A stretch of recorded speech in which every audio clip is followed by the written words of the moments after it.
Sans avoir surprise agréable. Les surprises désagréables pour Dieu pour du côté de l'ennemi. Alléluia, Jésus. Seigneur, nous honorons à Jésus.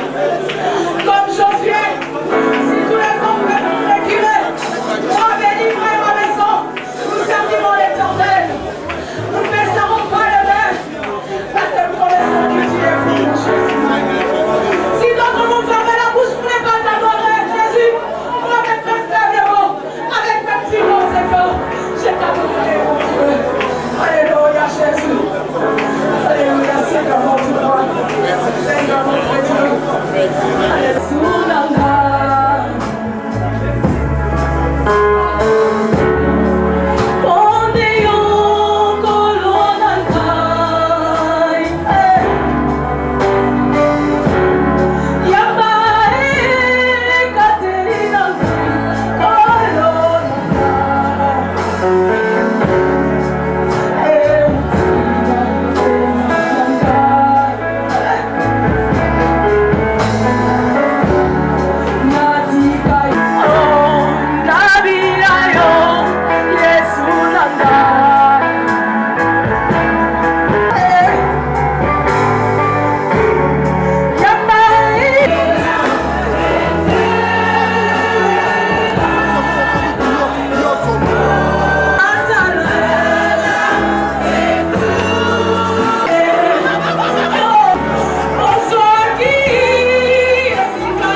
Et après notre Dieu, sans parler à toi, mon Dieu, je me dis la parole. Moi, je crois une parole, Seigneur, mon roi.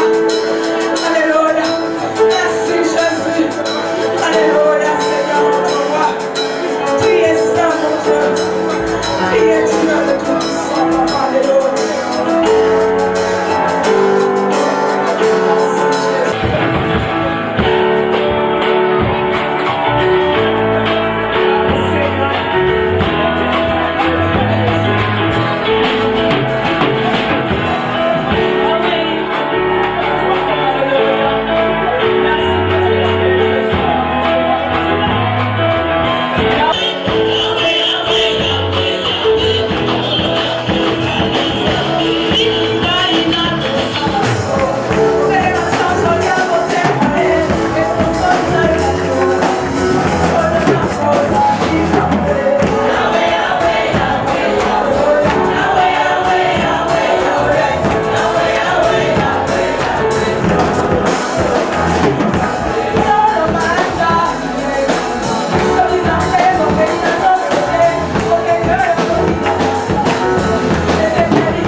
notre adoration. Toi seul mérites nos acclamations. Alléluia. Tu mérites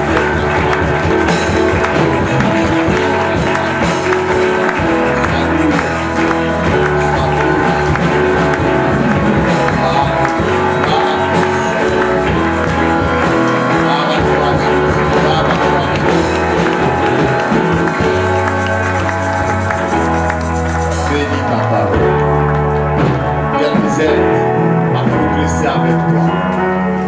Qu'elle nous aide à expérimenter ta victoire, à expérimenter ton amour. Qu'elle nous aide à être forts et puissants pour bâtir. Merci Seigneur pour l'œuvre de l'Esprit au milieu de nous. Au nom de Jésus. Amen. Nous sommes toujours dans notre thème de l'année, lèvons-nous et bâtissons. Nous avons déjà vu 6 points.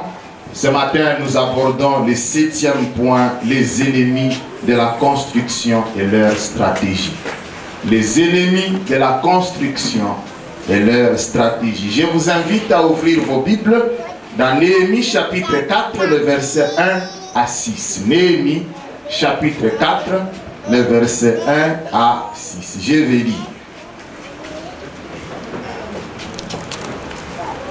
Lorsque Sanballat apprit que nous rebâtissions la muraille, il fut en colère et très irrité. Il se moqua des Juifs et dit devant ses frères et devant les soldats de Samarie: à quoi travaillent ces Juifs impuissants? Les laissera-t-on faire? Sacrifieront-ils? Vont-ils achever? Redonneront-ils la vie à des pierres ensevelies sous des morceaux de poussière et consumées par le feu? Tobija, l'ammonite, était à côté de lui et il dit qu'ils bâtissent seulement. Si un renard s'élance, il renversera leur muraille de pierre. Écoute, ô notre Dieu, comme nous sommes méprisés. Fais retomber leurs insultes sur leur tête et livre-les au pillage. Sur une terre où ils sont captifs. Ne pardonne pas leur iniquité et que leur péché ne soit pas effacé de devant toi. Car ils ont offensé ceux qui bâtissent. Nous rebâtîmes la muraille qui fut partout achevée jusqu'à la moitié de sa hauteur. Et le peuple prit à cœur ses travaux. Amen. L'ennemi et ses stratégies. Quand nous parlons de l'ennemi, ce petit mot ennemi, constitué de quelques lettres seulement, et l'ennemi, c'est une personne nuisible, très nuisible, et fondamentalement hostile à quelqu'un ou à quelque chose. L'ennemi, c'est un adversaire. L'ennemi, c'est un opposant. Il s'oppose. Il se dresse, il n'est pas d'accord. L'ennemi. L'ennemi, c'est quelqu'un qui hait. En lui, il y a la haine. Donc, le sentiment de la haine, il hait. L'ennemi, je disais, c'est quelqu'un qui hait une personne, qui hait une cause. Un adversaire, un opposant, quelqu'un qui hait. En lui, il y a la haine, en lui, il y a l'amertume. Ainsi, le principal opposant de la construction, c'est le diable lui-même. Et le diable n'est pas seul. Il a ses acolytes. Ses acolytes sont les démons, les esprits invisibles, c'est lui leur chef. Ses acolytes, malheureusement, sont aussi des hommes qui se sont laissés à son sort. Ainsi, le diable, un esprit, c'est un esprit. Il est le chef des démons. C'est le commandant de tous les esprits impurs. Lui et les démons agissent de deux manières. De façon directe et de façon indirecte. Quand les démons, les diables et tous ces démons agissent de façon directe, c'est sans passer par un intermédiaire quelconque. Ils ne passent pas par un intermédiaire humain. Ils agissent directement. Au travers des attaques spirituelles, au travers des maladies qu'ils jettent sur les gens, au travers des envoûtements, au travers des possessions démoniaques, au travers des insuccès qu'il inflige et des échecs de tout genre. Là, il passe directement. Il ne passe pas par les canaux humains. Non. Il est directement à l'œuvre. Certaines choses, des échecs, des maladies, des complications que nous subissons, nous ne voyons physiquement personne, mais directement c'est le diable qui est à l'œuvre, en train de nous combattre, en train de nous contrecarrer, en train de nous empêcher de bâtir notre foyer, de bâtir notre vie, de bâtir nos études, de bâtir nos activités, de bâtir nos affaires. Il est là, l'opposant. Il combat de façon directe. Et il peut aussi travailler de façon indirecte. Cela veut dire qu'il va passer par les hommes et il va passer par les organisations humaines. Les organisations humaines que le monde connaît, les ONG qu'on sort, il peut passer par toutes ces organisations. Et d'autres organisations sont spirituelles, il passe par ces organisations pour nuire, pour détruire, pour empêcher la construction, les différentes constructions. Frères et sœurs, actuellement, il y a une organisation satanique terrible appelée le New Age, Nouvel Âge. Ça vous étonne que j'en parle? Oui, cette organisation satanique est bien réelle, est bien vraie. Et dans cette organisation, leurs acteurs disent Dieu n'est pas amour. Alors que nous disons que Dieu est amour, et ils disent Dieu n'est pas amour. Voilà pourquoi ils nous privent de beaucoup de choses sans raison. Et quand nous disons que Dieu est lumière, ils s'opposent. Ils disent que Dieu n'est pas lumière. Non, Dieu n'est pas lumière, il est un menteur. Quand nous disons que Dieu nous aime, ils disent que non, Dieu est orgueilleux et égoïste. C'est un Dieu orgueilleux et égoïste. Il nous prive les bien-être. Il nous prive les bonheurs. Il a établi plusieurs lois dans sa parole qui empêchent l'homme de jouir librement de ce qui se trouve dans la nature. Et d'ailleurs, ce n'est pas Dieu qui est le créateur. Dieu n'existe pas. Il y a une masse énergétique initiale qui existe et nous tous nous sommes sortis de cette masse. Et nous ne dépendons pas de Dieu personnel. Donc une masse. Ainsi chacun peut se créer son Dieu comme il veut. Et dans cette organisation occulte, cette organisation satanique, dressée contre les chrétiens, ils sont déterminés à supprimer les chrétiens, déterminés à supprimer les nations, étant quantité, déterminés à supprimer la famille. Parce que ces trois catégories, ces trois entités, au travers desquelles donc des grandes choses peuvent se faire. Ils sont prêts à déstabiliser les économies. Tout ce que nous voyons, des crises économiques, c'est voulu. Et c'est ce mouvement qui en est l'instigateur. Des crises politiques, ça et là. Ils disent que si les nations sont très bien organisées, ils ne pourront pas établir leur gouvernement mondial pouvant gérer tout. Alors il faut commencer par déstabiliser les liens de la famille, déstabiliser les politiques, déstabiliser l'économie. Ainsi, ils viendront avec un ordre nouveau, promettant l'ère nouveau, l'ère de la paix. Et tous ceux qui refuseront d'accepter leur Christ, ils ont leur Christ. Et leur Christ, ils l'ont donné un nom bizarre, Métraille, qui n'est autre que Lucifer. Si les gens ne se soumettent pas à Lucifer, donc Métraille est un mot camouflé, ils disent leur Messie, c'est Métraille, en réalité, c'est Lucifer. Si les gens ne se soumettent pas à lui, entre autres, nous les chrétiens, nous serons éliminés, nous serons écrasés, nous serons détruits.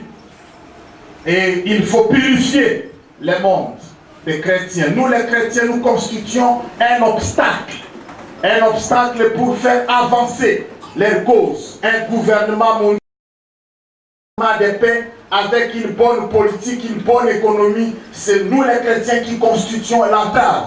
Alors ils sont déterminés, alors que nous voulons bâtir l'œuvre de notre Dieu, accomplir la mission du Seigneur, cette organisation satanique et diabolique appelée Nouvel Âge, déterminée à nous renverser. Alors que pour nous, la révélation de Dieu c'est dans la Bible, pour eux, Dieu s'est révélé partout. Et alors que nous disons, il n'y a qu'un seul chemin qui conduit à Dieu, et ils disent non, non, tout chemin conduit à Dieu. Chacun, dans son coin, dans sa religion, peut atteindre Dieu. Alors que la Bible nous dit, mangeons de tout ce qui se vend au marché, sans tenir compte de quoi que ce soit, et disent non, non, mangez seulement les vers, les légumes pour vous purifier le corps. C'est le sang de Jésus-Christ qui nous purifie de tout péché. Alléluia. Alors que nous disons dans la parole de Dieu, il est réservé aux hommes de mourir une seule fois pour toutes, et ils s'opposent. Dis non, non, l'homme doit mourir et passer par plusieurs cycles de réincarnation. Il meurt, s'il n'avait pas terminé sa purification, il va encore renaître sous une autre forme de chien, d'un arbre, d'un lézard. Il mourra encore, il renaîtrait. Par conséquent, ne mangez pas la viande, vous risquez de manger toute une personne. Vous entendez ça, les gens qui chantent beaucoup là, c'est ce qu'ils disent. Il ne faut pas manger la viande. Ça, ce n'est pas l'ordre divin. Alors que la vie est respectée dans le christianisme, pour eux, il faut accepter les lois qui autorisent l'avortement, l'euthanasie, précipiter la mort de quelqu'un qui est dans l'agonie. Et il faut même transformer les gènes, la manipulation génétique. Notre corps est constitué de plusieurs gènes. Alors il faut modifier, alors que c'est là à l'intérieur d'un fœtus, vous faites une injection, ça modifie. Et tout cela c'est pour préparer les hommes à accepter les doctrines démoniaques. Et bientôt ces gens marchent ailleurs. L'homme normal comme ça n'existera plus. Il faut un homme ajouté. Tout ce que nous avons dans nos ordinateurs, dans nos tablettes, il y a une intelligence là-bas, n'est-ce pas?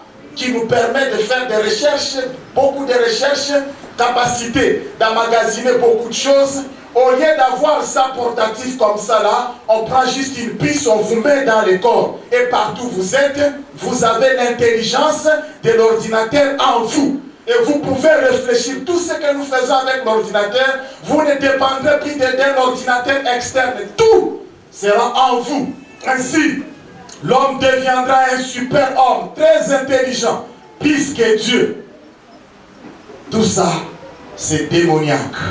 Alors que la Bible annonce que dans les derniers jours, il y aura les temps difficiles, ils annoncent les temps de la paix.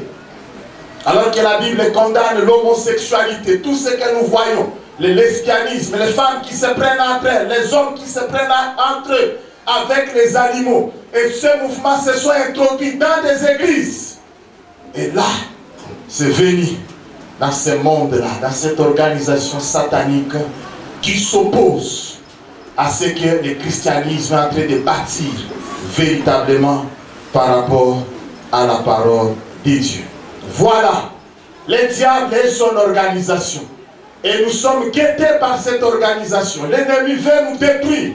Que nous n'existions pas. Ce que nous entendons ça et là, les chrétiens ont été décapités. Il y a une bombe qu'on a mis devant l'église. Ils sont calcinés. Quand vous voyez des images horribles, c'est la détermination que l'ennemi a pour nous détruire, pour détruire l'église. Et tout ce que tu fais, je ne sais pas, qu'est-ce que tu fais? Qu'est-ce que tu es en train de bâtir? Tes études, ton foyer, ton avenir. L'ennemi, le diable n'est pas d'accord avec toi. Il est déterminé à te voir échouer. Voilà pourquoi il est dit dans 1 Pierre chapitre 5, le verset 8. 1 Pierre 5, verset 8. Soyez sobres, veillez.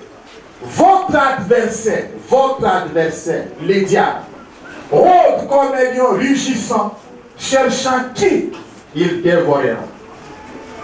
Soyez sobres, veillez. Votre adversaire, le diable, rôde comme un lion rugissant, cherchant qui il dévorera. Partout où les enfants de Dieu construisent, quels que soient les domaines, comme je venais de dire, la vie chrétienne, les affaires, les études, le travail, la famille, le foyer, le diable qui est l'adversaire, qui est l'opposant, rempli de haine, il va toujours se pointer pour empêcher la construction. Et la Bible dit, il rôde. Dites, il rôde. Il rôde. Oui, le diable rôde. J'essaie de comprendre ce que c'est rôder. Rôder, c'est faire des allers-retours. Rôder, c'est tournoyer. Alors, quand, peut-être dans votre maison, dans votre avenue, là où vous habitez, vous voyez quelqu'un qui passe et qui revient. Qui passe et qui revient. Quand il passe, il vous fixe, il vous regarde. Il va de l'autre côté, il passe. Dès que vous osez lui fixer le regard, il baisse la tête. Mais avance encore, il regarde. Il revient encore. Comment vous allez le trouver? C'est un suspect. Ainsi, rôder, c'est faire des allers et retours. C'est tournoyer de façon suspecte. On fait ces allers-retours continuellement, sans se relâcher. Et on cherche continuellement une occasion pour nuire. Ainsi, quand l'ennemi rôde, il ne se fatigue pas. Il est déterminé à trouver des occasions pour nuire. Déterminé à trouver des occasions pour t'empêcher à réussir dans ton entreprise. Déterminé à trouver des occasions pour t'empêcher à réussir ta vie chrétienne. Trouver des occasions pour t'empêcher à ce que tu ne réussisses pas ton service à Dieu étant qu'enfant de Dieu. T'empêcher afin que tu ne réussisses pas à bâtir ton foyer, à bâtir ta famille, à éduquer tes enfants, à bien réussir à l'école, à bien réussir ton travail. Déterminé à trouver des occasions pour nuire. Et la Bible dit, il rôde comme un lion rugissant. Un lion endormi est différent d'un lion qui rugit. J'ai grandi un peu au village. Nous étions dans un village, il y a la route, notre parcelle, derrière nous, c'est toute une forêt, une savane boiseuse. Et dans cette savane, il y a des animaux, entre autres les lions. Derrière la maison, on faisait des champs et les animaux venaient se régaler là-bas. Les prédateurs venaient. Et quand les animaux viennent comme ça, les lions aussi se présentent. Des fois, il y a des nuits, nous ne dormions pas. Il y avait le rugissement du lion, des lions toute la nuit. Même si vous étiez malade, même si vous aviez la diarrhée, en tout cas à ce moment-là, tout s'arrête. Comment? C'est le miracle de Dieu. Amen. Amen. Quand le lion rugit, le rugissement du lion nous parle de sa force audacieuse. D'ailleurs, c'est un animal audacieux. Quand il commence à rugir, donc c'est qu'il est prêt à attraper sa proie et à la broyer. Prêt à s'abattre pour détruire. L'ennemi, le diable, avec une force audacieuse, sèmant la terreur, cherche continuellement dans une grande détermination, sans se fatiguer, une occasion pour empêcher des constructions à réaliser. Ta vie chrétienne là, l'ennemi est déterminé. Il rôde tout autour de toi comme un lion. Pas un lion faible, il est en train de rugir. Ce sont des grimaces pour te pousser à trembler et à laisser qu'il ait accès afin de tout détruire dans ta vie, de tout détruire dans tes projets. Alors que tu es déterminé à réussir tes études, déterminé à bâtir ton foyer, déterminé à bâtir ta vie chrétienne, déterminé à réussir ton ministère, le diable rôde comme un lion rugissant. Quand on dévore, quand les lions dévorent, ce n'est pas avec soin comme une femme à la cuisine en train de dépêcher un poulet. Non, c'est un ordre là. Mais lui, il vient, il déchire. Et quand ils sont nombreux, chacun tire un beau morceau, des beaux morceaux de viande de leur côté.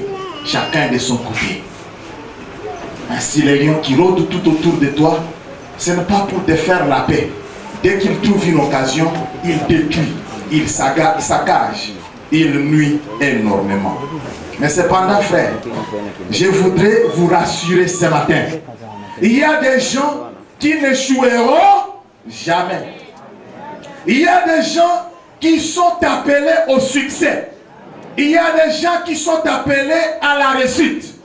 Il y a des gens qui sont appelés à aller de l'avant. Qui sont ces gens? C'est toi et moi. Amen. Alléluia. Quelle que soit la présence du lion, quelle que soit la présence des ennemis, les diables et ses démons, et tous les instruments humains qu'ils utilisent, quelle que soit leur audace, quelle que soit leur force, quelle que soit leur stratégie, Jésus-Christ sur la croix de Golgotha, quand il a dit tout s'est accompli et tout s'était réellement accompli pour notre victoire. Ainsi, tout enfant de Dieu, tout chrétien, à l'instant où il ouvre son cœur entièrement à Jésus, il dit: Jésus, je t'ouvre mon cœur, j'abandonne ma vie du passé, dorénavant, je vais te suivre, je t'accepte comme mon Seigneur et mon Sauveur. Dès cet instant, la personne qui fait cette confession devient invincible. Non de l'invincibilité qui provient de lui-même, de l'invincibilité que Dieu lui accorde à cause du triomphe de Jésus-Christ sur la croix. Car Jésus-Christ a dépouillé les dominations, les autorités et les a livrés publiquement en spectacle, en triomphant d'elle par la croix. Alléluia! Jésus-Christ a triomphé de tous nos ennemis. Tous nos ennemis, aucun ne peut résister devant l'œuvre accomplie par Jésus-Christ sur la croix. Jésus a triomphé de tous nos ennemis. Déclare ça. Jésus a triomphé de tous mes ennemis. Déclare ça. Oh, je ne t'entends pas. Déclare très fort. Serre le poing, déclare ça. Lève-toi et déclare ça très fort. Criez encore très fort. Poussez encore un nom de cri. Applaudis pour Jésus. Et tu reprends ta place. Jésus a triomphé de tous nos ennemis. Quel que soit leur nombre, quelle que soit leur stratégie, quelle que soit leur coriacité, quelle que soit leur détermination, quel que soit leur zèle, quelle que soit leur coalition, quel que soit le temps qu'ils peuvent mettre, Jésus a triomphé de tous nos ennemis. Comme il a triomphé de tous nos ennemis, nous pouvons réussir, nous pouvons gagner, nous pouvons aller de l'avant, nous pouvons bâtir notre vie chrétienne. Nous pouvons réussir nos études, nous pouvons réussir nos projets, nous pouvons réussir nos activités, nous pouvons bâtir notre foyer, nous pouvons bâtir l'avenir de nos enfants, parce que Jésus a triomphé de tous nos ennemis. Alléluia. Mais cependant, n'oublions pas les stratégies de l'ennemi. Il existe déterminé à nous faire échouer, déterminé à nous faire arrêter, déterminé à voir notre perte, bien que Jésus ait tout accompli, mais nous devons connaître les stratégies de l'ennemi pour être à mesure de les contrer et de l'empêcher d'agir et de jouir pleinement de la victoire que Jésus-Christ a accomplie pour nous sur la croix de Golgotha. Plusieurs stratégies. Et ce matin, nous verrons une stratégie. Selon les textes d'ennemis que nous avons lus, les paroles de découragement. Voilà la première stratégie de l'ennemi, les paroles de découragement. Au verset 1er et 2, lorsque Sanballat apprit que nous rebâtissions la muraille, il fut en colère et très irrité. Il se moqua des Juifs.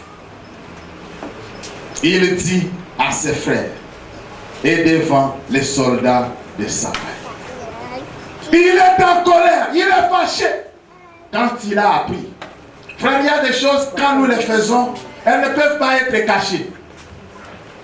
Il y a des choses, quand nous faisons, ça doit se voir. Quand tu pars étudier, est-ce que les gens ne te voient pas que tu pars à l'école? Quand chez toi à la maison, tu as une femme et les enfants, les gens ne savent pas que tu es marié. Bon, toi qui n'es pas marié, tu vas te marier, tu auras aussi des enfants. Amen. Les gens voient.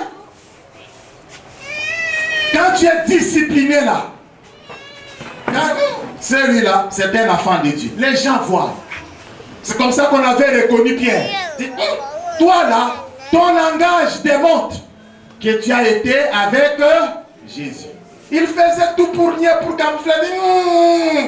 Ça se voit sur ton visage et même ton langage démontre. Quand on suit Jésus, nous pouvons être dans la discrétion, mais certaines choses, les gens finiront toujours par savoir que nous appartenons à Christ. Car la confusion ne doit pas régner. Il faut que ceux qui appartiennent à Jésus soient reconnus et ceux qui ne lui appartiennent pas aussi soient reconnus comme ne lui appartenant pas. Alors quand on te voit, est-ce que tu es reconnu comme être enfant de Dieu ou tu es confondu avec les païens? Qu'il n'en soit pas ainsi, que nous soyons reconnus clairement que nous sommes enfants de Dieu, même si nous ne sommes pas exprimés, mais seulement le fait qu'on te voit comme ça, on dit, ça c'est un enfant de Dieu. Alléluia. Alors, il a appris dans la construction, mais quand on construit, ce n'est pas en cachette. On peut mettre des tôles. Il y a des constructions comme ça. On met d'abord une clôture en tôle pour que ce qui se fait à l'intérieur, que les gens ne voient pas, tant mieux. Mais les gens finiront par voir. Les gens comprendront. Souvent, quand on clôture comme ça, il y a des constructions à l'intérieur. Ça sera déjà un indice pour dire que quelque chose s'est fait. Quand tu sors là, avec ta femme, vous allez vous promener pour cultiver l'amour. Comme tout de suite là, les couples, nous allons partir à pause. Les gens vont nous voir. On a l'église Minuana, la bonne ville basse. Bah tu as le lendo.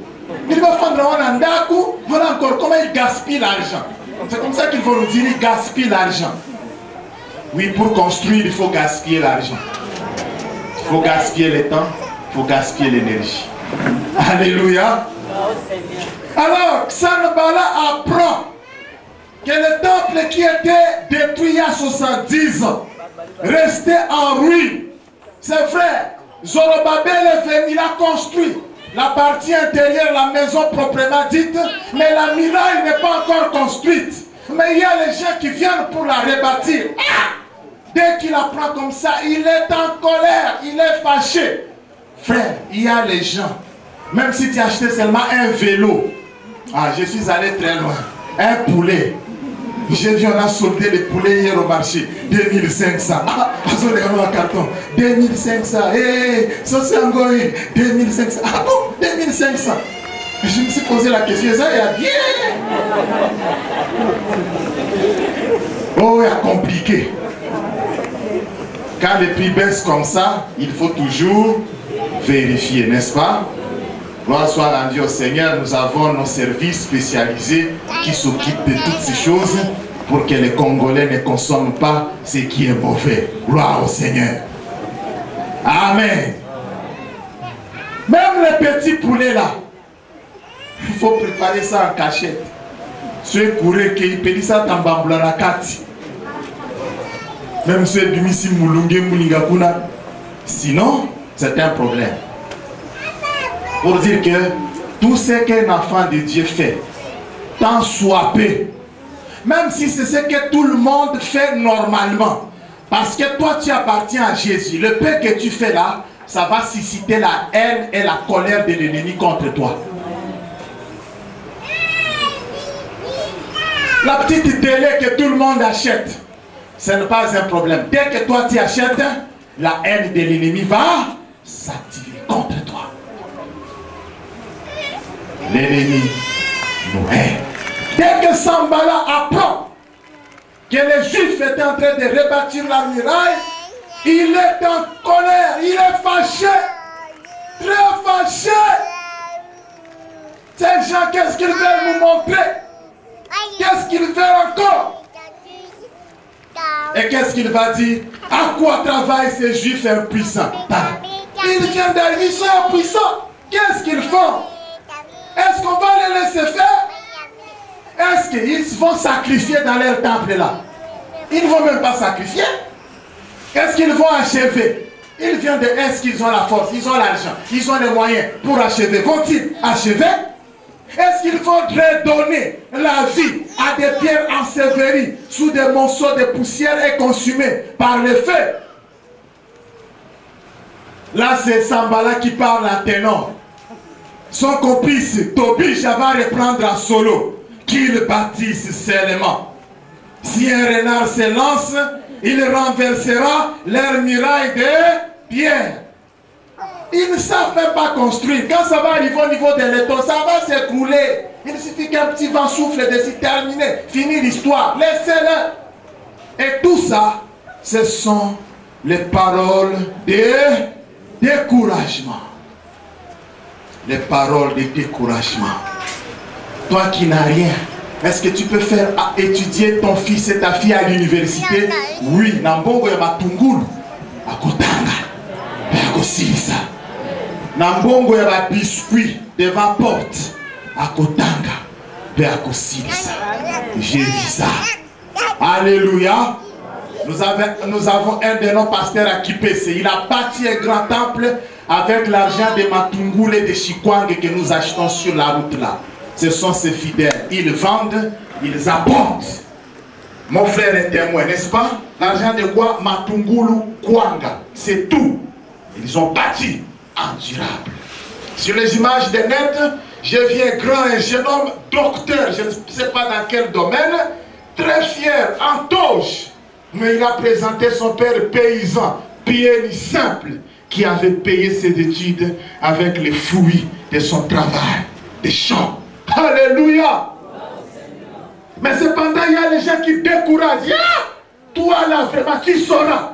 Tu ne travailles même pas. Tu n'es même pas intelligent. Qui peut te propulser? Il faut avoir un parapluie. Tu n'as même pas un parapluie. Laisse tomber seulement. D'ailleurs, ce jour-ci, c'est compliqué. Il faut passer par des intermédiaires. Toi qui pourras t'aider. Qu'est-ce que tu es en train de faire? Tu n'as même rien. Penses-tu faire quelque chose? Des paroles de découragement. C'est faire perdre confiance et énergie à quelqu'un. C'est pour démoraliser quelqu'un. C'est ôter à quelqu'un l'envie. Il avait l'envie, le désir, la volonté. Maintenant, on vient avec des paroles pour les décourager, pour ôter l'envie, pour ôter le désir, pour ôter la volonté. La fois passée, j'avais dit que pour construire, il faut la volonté. Mais l'ennemi viendra avec des astuces, des mots pour te décourager afin que la volonté soit ôtée. Il viendra te dissuader. Tu t'es marié avec un homme de telle tribu. Ah, je te dis que les hommes de cette tribu-là, ils sont compliqués, ils aiment dominer les femmes. Toi, supporte seulement, tu ne peux rien faire. Tu t'es marié avec telle femme de telle tribu. Ah, quand tu t'es marié avec une femme de telle tribu, n'espère pas grand-chose. Parole de découragement. Les études que tu as embrassées là, pour terminer, tous les procès là-bas sont des occultistes. Sauras-tu tenir devant ces occultistes? Oui. Daniel à Babylone, il a su maintenir sa tête au milieu de l'occultisme le plus puissant de son siècle. Ce travail-là, tous les chefs sont des occultistes, oui. Toi aussi au milieu d'eux, tu peux connaître la promotion, tu peux bâtir, tu peux aller de l'avant. Oui, le monde est détruit, tout le monde gagne. Par la corruption, la prostitution, tu peux être la chaste, vierge et arriver jusqu'au bout. Cela est possible. Mais malheureusement, le diable vient avec les paroles de découragement pour ôter l'envie à quelqu'un, pour dissuader, pour mettre l'obstacle. Et ce sont ces propos de découragement que Sanballat a entonné en solo et Tobija a répondu je ne sais pas, complété. Merci beaucoup.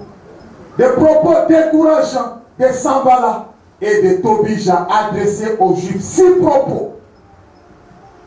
Les paroles de découragement sont l'arme efficace que le diable et ses agents utilisent pour empêcher les enfants de Dieu à ce qu'ils ne construisent pas.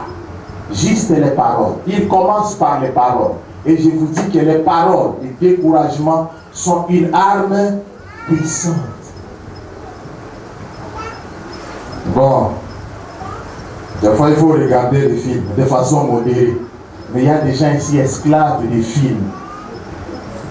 Courant veut dire allumer la télé, regarder les films. Courant parti, on se promène, on attend, on allume d'autres choses, les écouteurs en main. Dès que le courant vient, on ouvre, on regarde. On peut commencer à regarder à 8 h jusqu'à 3 h du matin. C'est une possession. Tu es obsédé par les films. C'est anormal. L'enfant de Dieu doit réglementer son emploi du temps.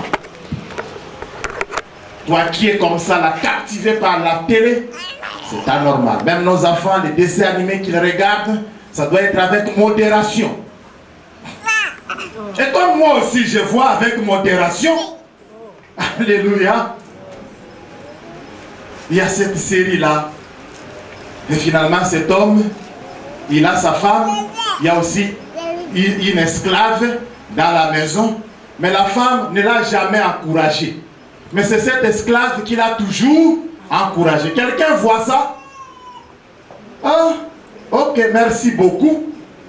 Qui l'encourage. Et il l'a encouragé de telle manière qu'il a réalisé des prouesses, des exploits qu'il ne pouvait jamais réaliser dans sa vie. Il les a réalisés à cause de cet esclave. Quelqu'un se rappelle maintenant? Ok, merci beaucoup. Les paroles d'encouragement. Il faut encourager. Les paroles de découragement sont l'arme efficace, très efficace que le diable et ses agents utilisent pour empêcher les enfants de Dieu à ce qu'ils ne construisent pas. Beaucoup d'enfants de Dieu ont été victimes du découragement. Et dans le livre des Nombres, au chapitre 32, et vous pouvez lire tous les chapitres, c'est le rapport des 12 espions. Ils sont allés en 12. Ils ont vu le pays. Ils ont même ramené quelques productions du pays. En vérité, c'est le pays où coule le lait et le miel.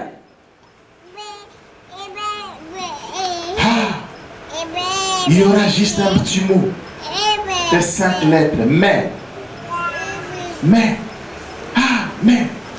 nous y avons vu les géants. Les géants. Jamais nous n'avons vu des hommes comme ça, bien bâtis, 3 mètres d'auteur. Ah, j'étais géant autrefois. Merci à Dieu qu'il m'a fait un peu mincir. C'est bon. Amen. 2 fois que moi à cette époque-là. Géants. Nous y avons vu des géants. Fils d'Anak. Ah, Yogana Kombango. Fils d'Anak.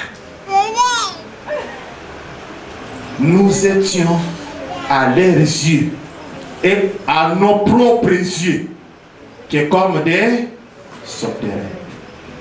Or, c'est faux. Quand ils sont arrivés là, tous ces pays-là tremblaient. C'est ça le rapport de Rahab. Dit quand on a appris que vous veniez, c'est tous les pays qui tremblent. Mais les 10 sont découragés, toute une nation. Nous ne saurons pas. Non, mon chef.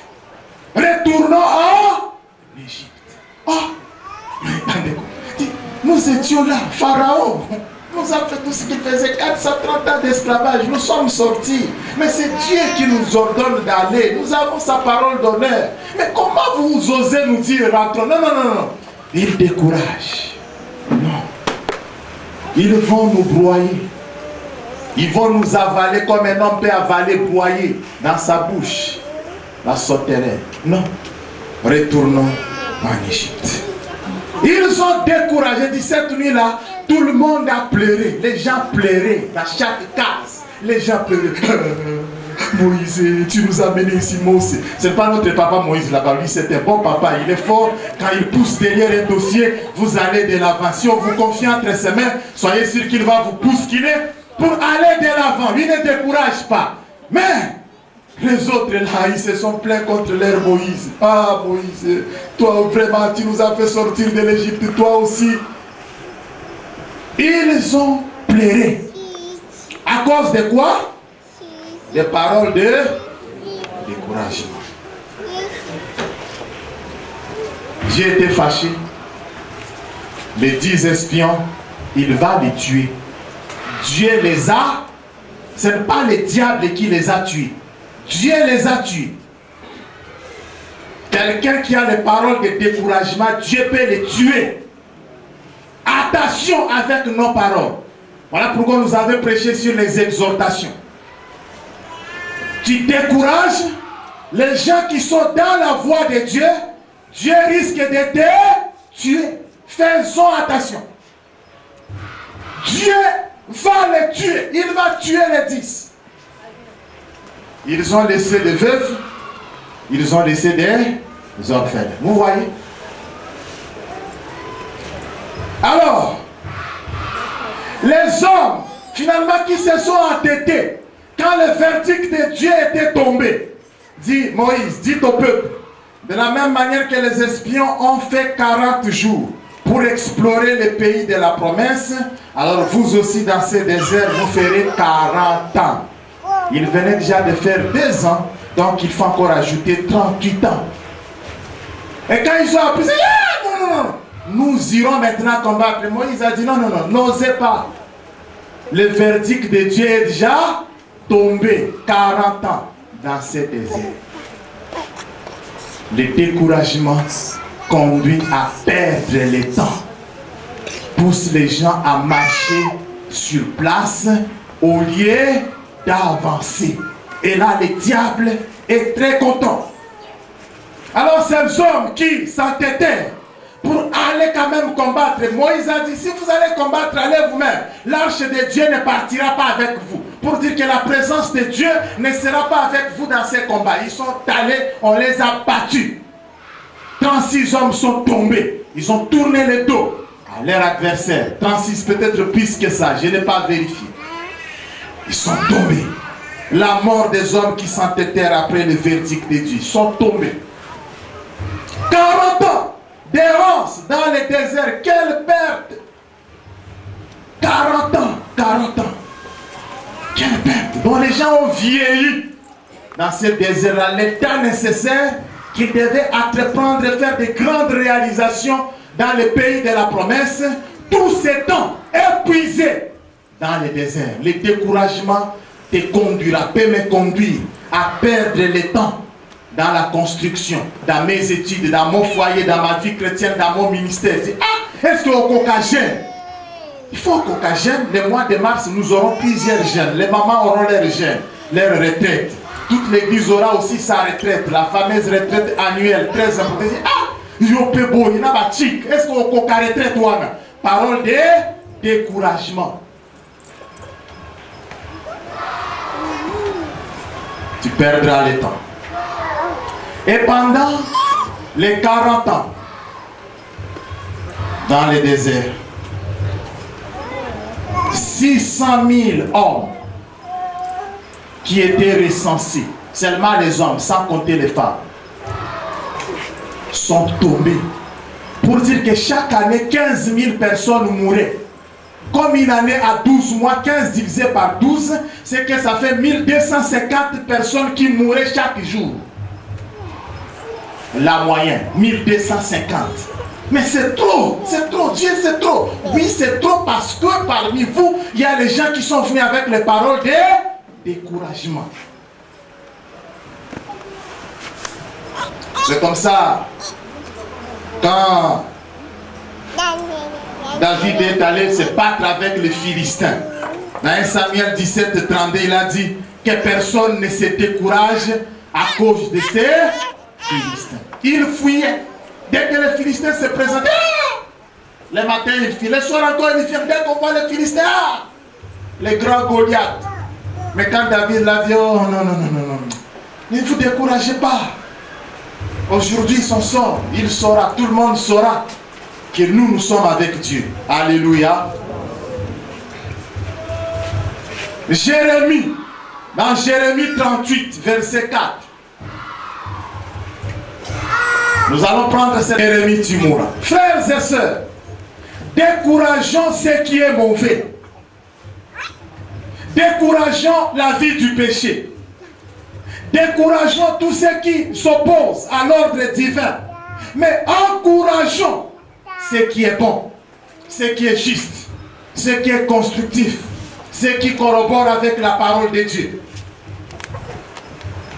Voilà pourquoi à propos de Jésus, il est dit dans Ésaïe 42, les versets 1 à 4. Voici mon serviteur que je soutiendrai, mon élu en qui mon âme prend plaisir. J'ai mis mon esprit sur lui. Il annoncera la justice aux nations. Il ne criera point, il ne lèvera point la voix et ne la fera point attendre dans les rues. Il ne brisera point les roseaux cassés. Il ne t'atteindra point la mèche qui brille encore. Il annoncera la justice selon la vérité. Il ne découragera point et ne se relâchera point jusqu'à ce qu'il ait établi la justice sur la terre et que les îles espèrent en sa loi. Alléluia. C'est la prophétie concernant le Messie, notre Seigneur et notre Sauveur. Il ne veut pas éteindre la petite lampe qui brille encore. Quand il vient, il l'active pour que cela s'allume encore. Là où il y a les injustices qu'on sort, Jésus-Christ viendra toujours pour établir la justice. Même si le monde connaît le chaos, Jésus-Christ est toujours à l'œuvre pour qu'il y ait des multitudes de racheter, des multitudes de sauver. Il ne se décourage pas. Alors pourquoi te décourages-tu? Pourquoi veux-tu te substituer à un agent de découragement? Alors comment triompher du découragement? C'est simple, au verset 6. Vous savez, avant même que nous n'arrivions là, il y a une prière d'imprécation terrible que Néhémie a prononcée contre Sanballat. En tout cas, pardon. Pardon. Regardons ces paroles-là. Des paroles terribles. Aïe, aïe, aïe. Vous voyez, frère, même si on ne prononce pas sur toi ces paroles, mais faites attention. Ça peut t'atteindre. Regardez la prière de Néhémie. Écoute, ô notre Dieu, comme nous sommes méprisés, fais retomber leurs insultes sur leurs têtes et livre-les au pillage sur une terre où ils soient captifs. Ne pardonne pas leur iniquité et que leurs péchés ne soient pas effacés de devant toi, car ils ont offensé ceux qui bâtissent. Vous voyez, frère, quand tu offenses, tu décourages, tu te places sous des malédictions, même si les personnes offensées ne les ont pas prononcées. Cessons de décourager les gens. Cesse de te décourager toi-même. Il faut se fortifier et avoir courage. Alors, comment vaincre le découragement? C'est là où nous voudrions chuter. Comment vaincre le découragement? Qu'est-ce qu'il faut? Au verset 6, nous rebâtîmes la muraille qui fit partout achever jusqu'à la moitié de sa hauteur. Alléluia. Et le peuple prit à cœur ce travail. Au lieu de se décourager, le peuple était encore encouragé. Il y a des choses à faire pour vaincre le découragement. Des choses. La première chose, il faut la fermeté. Il faut être ferme dans une résolution. Vous avez pris une résolution quelconque pour bâtir votre vie chrétienne.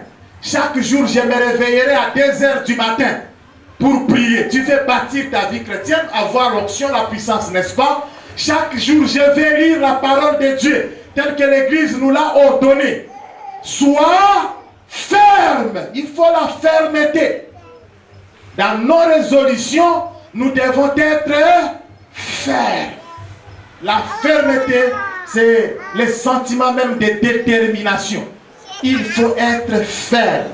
Voilà pourquoi dans Ephésiens 6, 14, il dit, tenez donc ferme. Mon frère, ma soeur bien-aimée, Tenons ferme dans notre vie chrétienne, dans la vocation que nous avons reçue de Dieu, d'être des ouvriers avec Dieu, des ouvriers dans sa maison. Des découragements viendront, des propos, des difficultés, des situations pour nous décourager viendront. Il faut tenir ferme.